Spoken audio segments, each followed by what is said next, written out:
While Star Trek The Next Generation's third season was a breakout year that really established the show and set the tone for future seasons of the franchise, I think Season 4 was arguably the show's best year. It's made all the better by being the final season for Wesley Crusher, who only appears in the first 9 episodes. Kicking off with the second part of the 2-part Best of Both Worlds story, the season gets off to a decent start. Now, the second part of this Borg episode isn't as strong as the first one, but then again, that's true of many cliffhangers. Riker is of course now in the Enterprise command chair, engaged in a battle of wits with his former mentor, the now Borgified Jean-Luc Picard, now known as Locutus. The energy blast from the Enterprise main deflector dish doesn't work as a viable weapon because Locutus anticipated it, and to make matters worse, Locutus then proceeds to assist the Borg in destroying the Federation fleet at Wolf 359, including the ship Riker was due to command, the Melbourne. Riker devises a plan to keep Locutus distracted by separating the Enterprise while Worf and Data sneak aboard the Borg cube to rescue Picard. The episode then sees Crusher, O'Brien and Data working to make contact with Picard, and in time, Data figures out a way to send a message to the Borg to shut them all down. A feedback loop to the vessel's systems causes the ship to explode. Picard is free from the collective. The next episode is called Family, another classic, and it's a major departure, offering a lighter tone that serves as a welcome contrast. It focuses on 3 family-related stories: Wesley and Beverly Crusher and that whole story arc concerning his late father Jack, including a holographic recording he made for Wesley. The second story is about Worf, his discommendation, and a visit from his human parents Sergei and Helena Roshenko. And the primary story is about Picard returning to Earth. He is still recovering from his traumatic assimilation by the Borg. He visits his family in France. We meet his nephew René, along with his brother Robert and his wife Marie. Picard is considering leaving Starfleet to work on the Atlantis project that would see the creation of a new subcontinent on Earth. The story explores the strained relationship between the 2 Picard brothers and the jealousy Picard's brother Robert always held towards him. The highlight of the episode is when the 2 brothers come to blows and fight in the mud, and afterwards, Picard breaks down. Through tears and frustration, he explains to his brother how the Borg took everything, his humanity, and they made him kill, and he tried so hard to resist, but he just wasn't strong enough. Patrick Stewart does another amazing job, and his performance here always gives me chills. The 2 brothers reconcile. They may not always get along, they may not like each other, but they do love each other. Brothers is an excellent episode focusing on Data. I think this is the best episode Rick Berman ever wrote, actually. The Enterprise is on a medical mission to save a young child named Willie Potts, but Data begins to act strangely. He takes over the entire ship when he receives a signal from his creator, Noonien Soong. It compels him to go to his father, but he's not alone. Data's evil twin brother, Lore, also received the same homing command. So now Brent Spiner has to play 3 roles in the same room at the same time.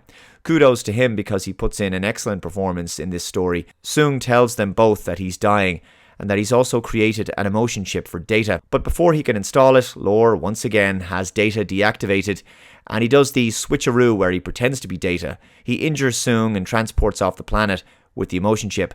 Soong dies in this episode, and though Data lacks the emotion to mourn his passing, his father tells him he will grieve in his own way. I really like the episode Remember Me, which focuses on Beverly Crusher. The Enterprise visits Starbase 133, and she reunites with an old friend, Dr. Dalen Quace. And Wesley does this experiment to create a static warp bubble.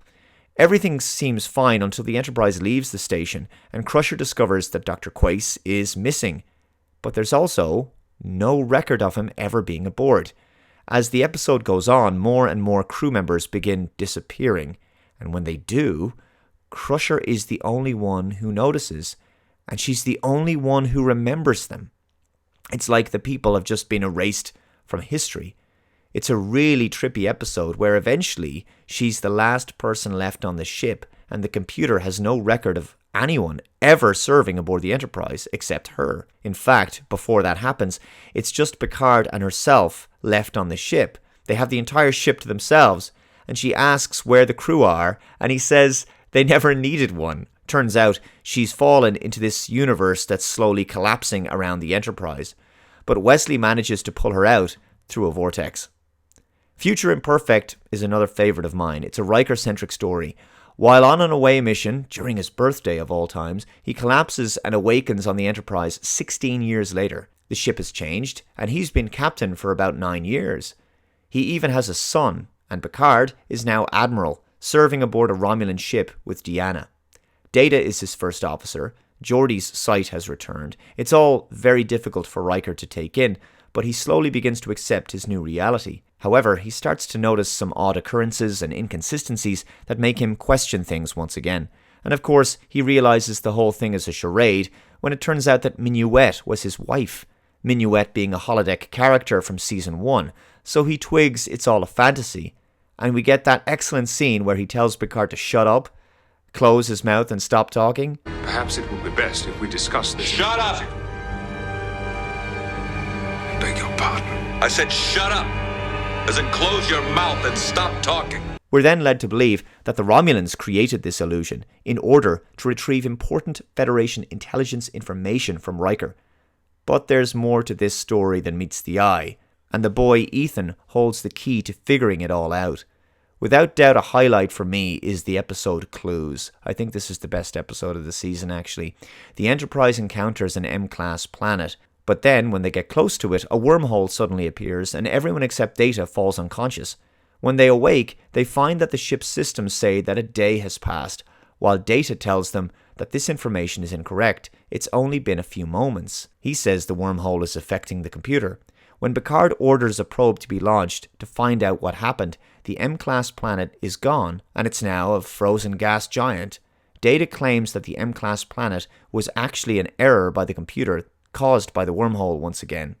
Don't know how that works. But then Crusher treats Worf for his sore wrist, which was apparently broken and repaired without his knowledge. Her moss samples have grown over a day. There's all these little pieces of evidence that begin to suggest that, in fact, an entire day really did pass, and for some reason, Data is lying to them. I love the bit when they figure out that Data is lying and that something very strange is going on.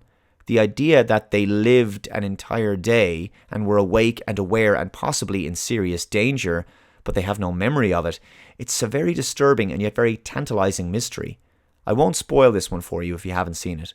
The Drumhead is an episode I've spoken about before, so check out my video entitled Picard Warns Against Witch Hunts and Mob Rule.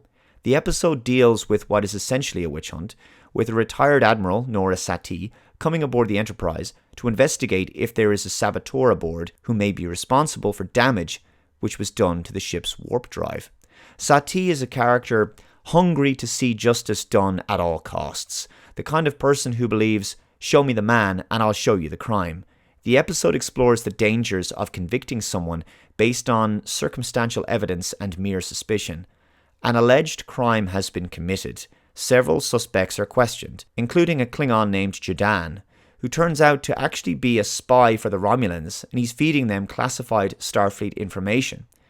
And also, they question a young officer named Simon Tarsis, who has lied on a Starfleet Academy admission form. Satie's Betazoid assistant senses some kind of guilt from the young officer.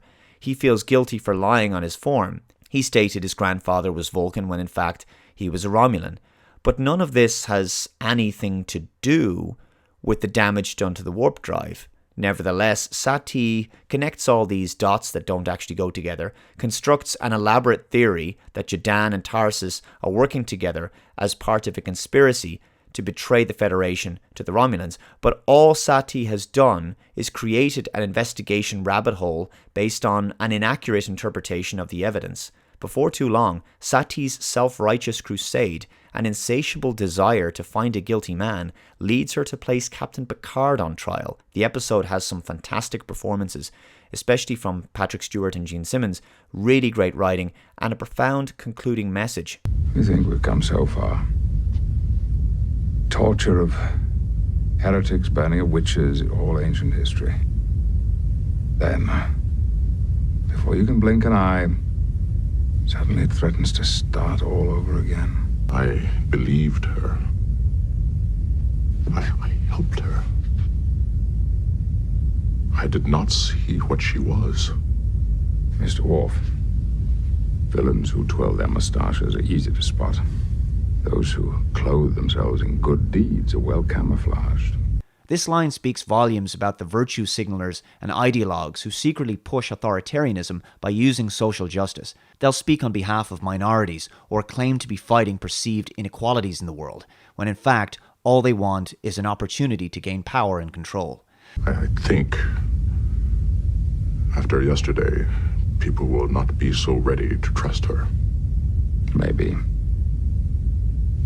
But she, or someone like her, will always be with us, waiting for the right climate in which to flourish, spreading fear in the name of righteousness.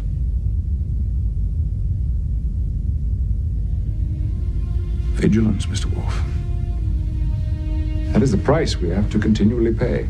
One of the season highlights is the comedic episode Cupid, featuring the return of Picard's love interest, Vash, and of course his arch-nemesis, Q. In this story, Q takes the bridge crew back in time to Sherwood Forest in the world of Robin Hood, and Picard, as Robin, has to rescue Maid Marian, Vash, from Sir Guy. The episode serves as a welcome departure, both visually and tonally, giving us a lighter, more campy and over-the-top action romp without overdoing it. In the end, Vash agrees to go off with Q, much to Picard's disapproval, but we would go on to see both of them again in the first season Deep Space Nine episode, Q-less. The episode called The Wounded introduces the Cardassians for the first time. They would of course go on to play a significant role in Deep Space Nine. The story is about a renegade captain, Captain Maxwell, played by Bob Gunton, and he's attacking Cardassian ships because he believes they are preparing for another war, despite having no proof of this.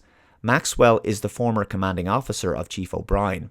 The episode also sees the introduction of Marc Alaimo as a Cardassian. This one he's playing is called Gul Macet. He would of course go on to play Gul Dukat on Deep Space Nine. The episode was praised for an especially poignant scene where Maxwell and O'Brien sing The Minstrel Boy just before Maxwell is arrested. The season finale is the epic two-parter Redemption, a Klingon episode focusing obviously on Worf.